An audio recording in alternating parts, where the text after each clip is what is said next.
За энэ ийм учиртай юм аа. За ямар үйл явдал болж байгаа гэхээр хууль зүйн байнгын хорон дээр энэ асуудлууд яригдсан. Үнэнгээ хэлэхэд бол бид нар чи ярьж байгаа л хууль зүйн хэдэн одоо салбарынхаа байгууллагууд, агентлагуудын төсвийг бас аль болохоор энэ хууль сахиулах, шудраг өсөг сахиулах чиглэлд доголдол алдаагүй гаргачих юмсан гээл 6-7 зарчмын зөрүүтэй санал гаргаад тэгээд их хурлын гишүүдэн түүнийгээ жигд аваад зарчмын зөрүүтэй санал гаргаад байгаа. Нэг. Хоёрдугаарт бол энэ төсвийн байнгын хорооны томилогдсон ажилтан манай хууль зүйн байнгын хорооны ахлах зөвлөх олон шинжээчнэр сууж агаад тэр цаасан дотроос энэ хөрөнгө оруулалт их засвар гэдэг үг өсгтэй зардлыг байсан учраас 2 нүдэрээ биш 20 нүдээр хараад за ингээд 4 зүйлийг хийсэн багхгүй юу. За тэгэхээр энийг та нар бас нэг зөв ойлгоорой. Ядаж би протоколд энийг зөв ойлголттой үлдээмээр битгий маацараад инээлдэд байгаарай. Нэгдүгээрх нь болохоор энэ цагдаа ерхий газрын томилт гэдэг бол даргын томилт биш бөгөөд хууль сахиулах одоо энэ үйл ажиллагаанд энэ олон мянган цагдаа нар чинь нааш цаашаа хөдөлгөөн хийх.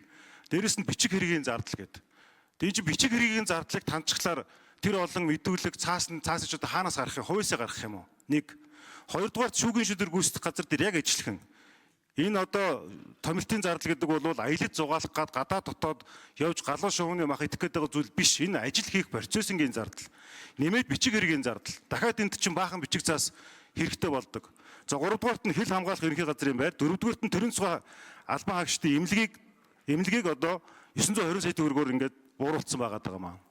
Тэгээ энд чинь бол 3 жилийн статистикийг харахад 23 он гэхэд бол 180 мянган хүн, 90 мянган хүн, одоо 200 мянган хүн жилдээ эргэлттэй үйлчлүүлж байгаа юм том юм багхгүй. Тэгээ нөгөө эмнэлгийн төсвүүд нэр хасахгүй гэдээсэн ингээ хассан тохиолдол гарч байгаа юм.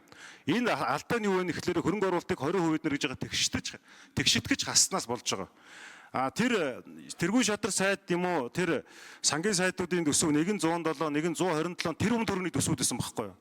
Тэгээ энэ тэр бом 127-той 107-тоогоос энэ текстэрийн хөрөнгө оруулалт их зардал их засвар гэсэн энэ ангилал байсан учраас тэндээс нь энийг зохицуулт хийх болов уу гэж бодсон.